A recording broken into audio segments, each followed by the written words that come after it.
Bonjour à tous. Nous avons l'habitude, le jour de Tisha B'Av, de lire le livre de Echa, des Lamentations du prophète Jérémie. Et c'est un livre qu'on va lire avec un air particulièrement triste, avec des pleurs. Vraiment, c'est un livre qui est difficile à lire. Et on va voir, selon les paroles du Ben Ishraï, qu'en fait, à chaque fois que dans le texte de la Torah et des prophètes, nous avons des paroles qui sont dures, alors sont cachées à travers ces paroles, en fait, des paroles de joie. Et on va commencer déjà par poser une question pour introduire le sujet. Tous les jours dans la prière, au moment des tachanunim, au moment de ces paroles de repentir, qu'est-ce que nous disons? Berogez rachem tiskor. Dans ta colère, rappelle-toi de la consolation. C'est ce qu'on demande à Hachem. Ensuite, on lui dit, Berogez, dans ta colère, Ahava tiskor. Dans ta colère, souviens-toi de l'amour. Berogez, dans ta colère, Akeda tiskor. Souviens-toi de la Akeda. Berogez, dans ta colère, Temimut tiskor. Souviens-toi de la Tmimut, du fait d'être complet, du fait d'être parfait. Alors pourquoi est-ce qu'il y a besoin de rappeler dans ta colère? On devrait tout simplement dire à Hachem, Rachem tiskor, rappelle-toi de la consolation. Ahava tiskor, souviens-toi de l'amour, et ainsi de suite. Pourquoi est-ce qu'il y a besoin de rappeler la colère? On est maintenant en train de prononcer des paroles de repentir. On va dire à Hachem, rappelle-toi de ta colère. Au contraire, on devrait lui dire, oublie la colère et rappelle-toi que des bonnes choses. Alors pourquoi est-ce qu'il y a besoin de rappeler cette colère? C'est la question que pose le Ben Ishraï dans son introduction sur un livre qu'il a écrit qui s'appelle le livre Nechamat Tzion, qui est le livre en fait, son commentaire sur le livre des Lamentations du prophète Jérémie, du livre de Echa. Sauf que le Ben Ishraï, contrairement à la plupart des commentateurs, il va donc trouver des interprétations positives au livre de Echa. Et finalement, ces paroles qui sont a priori des paroles de tristesse, des paroles de remontrance, des paroles de malheur, alors le Ben Ishraï va nous montrer que lorsqu'on sait les interpréter correctement, on voit qu'à travers ces paroles, il s'agit en fait de paroles de joie, de paroles de consolation. Et donc nous dit le Ben Ishraï, lorsqu'on dit dans la Tfila, Berogez tiskor, dans ta colère, souviens-toi, parce qu'en fait on a conscience que dans cette colère est cachée les paroles de joie. Dans cette colère sont cachées les paroles également de bonheur. Et donc on demande à Hachem de se rappeler de sa colère, non pas pour réveiller la colère, mais pour que dans cette colère, on puisse réussir à puiser les paroles qui sont positives. Et je vais vous lire mot à mot les paroles du Ben Ishraï. Donc, nous dit le Ben Ishraï, déjà il nous cite le Midrash dans le Yalkut Shimoni, sur les Teilim, sur le chapitre numéro 150, au paragraphe numéro 890, où il est dit Im zachitem, si vous avez le mérite, dit Hachem, Areni ofer lachem klalot le brachot. Je vais transformer les malédictions en bénédictions. Chez Agam, donc nous dit le Ben Ishraï, chez les filles akavana pshatit aniglit et makalot, bien que selon le sens littéral, on a l'impression qu'il s'agit de malédictions. Mikol makom, en vérité, les filles akavana anisteret, selon l'interprétation cachée des choses, hema brachot vetovot, il s'agit en fait de bénédictions et de choses qui sont positives. Et donc ensuite nous dit le Ben Ishraï, je passe directement à la suite. Iné la atid lavo, donc dans l'avenir, lorsque viendra le Mashiach, tidgale akavana anisteret sheba. À ce moment-là sera révélée la parole positive. Donc tout ce qu'on a vu dans le livre de Yirmia, dans le livre de Echa, dans le livre de Yeshaya, toutes ces paroles de remontrance qu'on a pu voir à chaque endroit, même dans la Torah elle-même, dans les parachiotes qui parlent de ces remontrances, en vérité, si on savait les interpréter comme il se doit, alors on pourrait comprendre qu'en fait, il s'agit de bénédictions. Donc il s'agit spécifiquement de choses qui sont positives.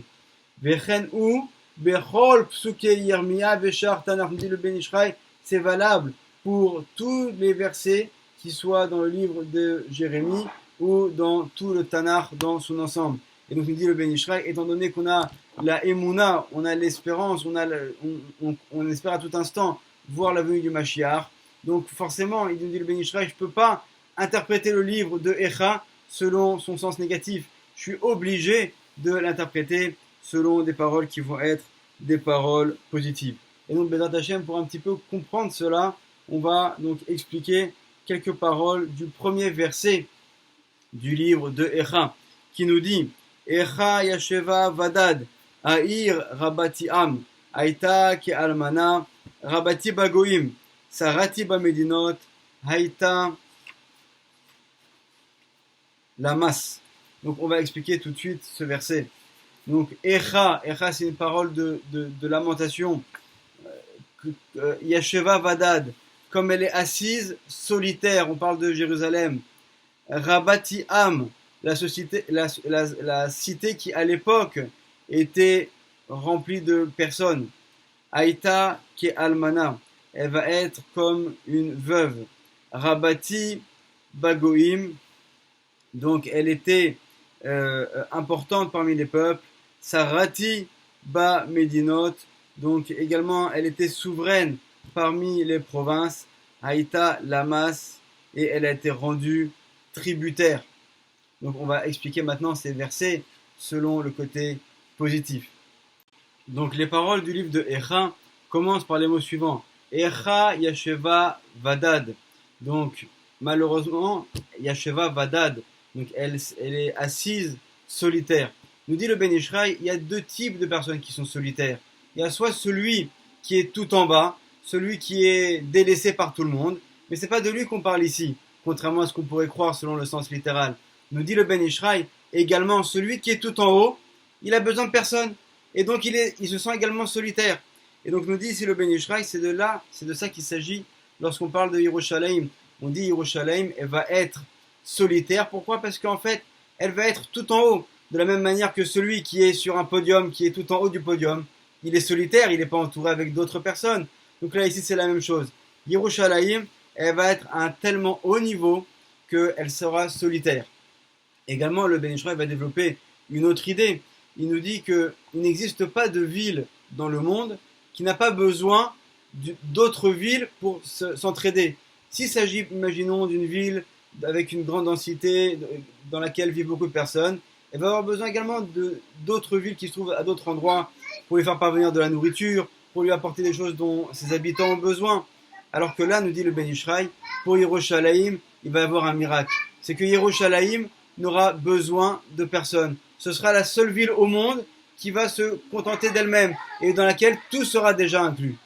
Ensuite, le verset poursuit et nous dit Haïr Rabati Am, c'est une ville dans laquelle le peuple va être nombreux. C'est-à-dire que bien qu'on a vu au début du verset que la ville de Yerushalayim va se suffire à elle-même et qu'elle n'aura pas besoin des autres, mais c'est pas que cela est dû au fait que c'est une toute petite ville et donc tout le monde peut se débrouiller. Non, il s'agit d'une ville qui va être très étendue, d'une ville qui va être très peuplée. Et malgré tout, on n'aura pas besoin des autres pour subvenir à nos besoins. Aïta, qui est almana, elle va être comme une veuve. Nous dit le Ben Ish Chai, le mot almana, on peut le diviser en deux. Al, qui vient exprimer donc qu'il n'y a pas quelque chose, un côté négatif. Mana, mana en hébreu c'est une mesure. Donc en fait c'est une ville dans laquelle il n'y aura plus de mesure, il y aura une telle abondance qu'on ne pourra même plus compter ni le nombre de personnes, ni toute l'abondance qu'il y aura dans cette ville. Également le Ben Ish Chai nous dit, la almana, la veuve, c'est aussi, en dépit, Dieu nous en préserve, de son malheur, mais c'est aussi cette catégorie de personnes qui vont être toujours ceux que Hachem va vouloir protéger, toujours protéger la veuve et l'orphelin. Donc également dans ce côté de almana, alors si on va selon le sens littéral, bien évidemment Dieu nous en préserve, il s'agit d'une notion de tristesse, mais également si on devait voir que le côté positif, alors nous dit le Ben Ish Chai, c'est donc celle qui va être toujours protégée par Hachem. Rabati Bagoim, Sarati Bamedinot, Aïtalemat. Donc Rabati Bagoim, elle va être importante parmi les nations. Donc là, contrairement à ce que disent certains commentateurs, il faudrait comprendre ce verset avec un point d'interrogation et être étonné ou rappeler le passé, que dans le passé elle était donc importante. Non, nous dit le Ben Ish Chai, il s'agit au contraire du futur. On nous parle de Yerushalayim qui va être développée, qui va être importante parmi les peuples, qui va être reconnue parmi les nations. Sarati Bamedinot, Aïta Lamas. Et donc là, nous dit le Ben Ish Chai, la dernière partie de ce verset ne parle pas de Yerushalayim, mais elle nous parle en fait de sa Ratiba Medinot, même celle qui va être souveraine parmi les provinces. Donc on fait allusion ici aux autres grandes villes qu'il y a dans le monde, à toutes ces autres agglomérations, à ces villes importantes qui sont souveraines et qui dirigent des provinces. Aïta Lamas, elles vont être soumises à Yerushalayim, elles vont être comme si elles devaient payer un impôt à Yerushalayim, elles vont être dépendantes de Yerushalayim. Donc selon cette première explication, on voit déjà l'abondance matérielle qu'il va y avoir à Yerushalayim. Mais bien évidemment, il va aussi y avoir une abondance spirituelle. Et cette abondance spirituelle, elle est en allusion dans le premier mot, dans le mot Echa. Le Ben Ishraï nous dit que lorsqu'on prend le mot Beracha, donc la bénédiction, on peut le diviser en deux parties. Rav, donc bar, en fait, les deux premières lettres, on peut les inverser, donc ce serait Rav. Et ensuite, Kaf, He. Donc nous dit le Ben Ishraï, lorsqu'on sage nous enseigne, qu'on doit sur chaque enseignement de la Torah le répéter 101 fois. Et si on prend la partie du Pshat, du sens littéral, et la partie des secrets de la Torah, donc ça fait 2 fois 101, ça nous fait donc 202, et c'est la gematria, la valeur numérique du mot Rav, puisque le Resh a pour valeur numérique 200, et le Bet c'est 2, ça nous fait donc 202. Et donc on voit que dans la bracha, donc on va avoir cette première partie qui fait allusion donc au fait de répéter la Torah. Et ensuite, le Kaf et le He, donc qui a pour valeur numérique 25. Alors ça fait allusion, le Ben Ishraï ne le dit pas ici, mais on pourrait l'ajouter à la Shekhinah, à la présence divine, qui va être donc associée à cette étude. Mais ça fait également allusion au fait que le 25e mot de la Torah, c'est le mot Or, la lumière, qui fait donc allusion à la Torah elle-même. Donc en fait, cette bénédiction, on voit grâce à quoi elle peut venir, c'est grâce à l'étude de la Torah. Et nous dit le Ben Ishraï, si on prend le mot Echa, donc comme pour le mot Beracha, on retrouve les deux dernières lettres qui sont les mêmes, le Kaf et le He, donc la valeur numérique de 25, qui font allusion donc ici à la présence divine, qui font allusion également donc à la lumière, au mot Or, qui est le 25e mot de la Torah, qui fait donc allusion à la Torah elle-même. Et lorsqu'on prend donc les deux premières lettres du mot Echa, qui sont le Aleph et le Yud, donc ça a pour valeur numérique 11. Et donc nous dit le Ben Ishraï, si on prend les 5 livres de la Torah, plus les 6 traités de la Mishnah du Talmud, donc on arrive également à la valeur numérique de 11. Donc en fait, dans ces deux premières lettres, sont en allusion également donc tous les livres qu'il y a dans la Torah orale et la Torah écrite. Et donc ça a une correspondance avec le mot, les deux premières lettres du mot de la Beracha, qui font allusion au fait de répéter en fait constamment ces enseignements. Donc en fait, nous dit le Ben Ishraï, pour résumer, il y a une correspondance entre le mot Echa, donc qui vient, selon le sens littéral, être une parole de tristesse, et le mot Beracha. Donc en fait, dans le mot Echa est également intégré le mot Beracha, la bénédiction. Donc dans ce mot de tristesse, dans ce mot de lamentation, on retrouve également une parole de bénédiction. Donc grâce à ces enseignements du Ben Ishraï, on voit comment est-ce que toutes ces paroles de la Torah, toutes ces lamentations, en fait, cachent en elles donc des paroles de bénédiction, des paroles de bonheur. Alors Bezrat Hashem, que nous puissions avoir le mérite de voir la malédiction transformée en bénédiction avec la venue du Mashiach.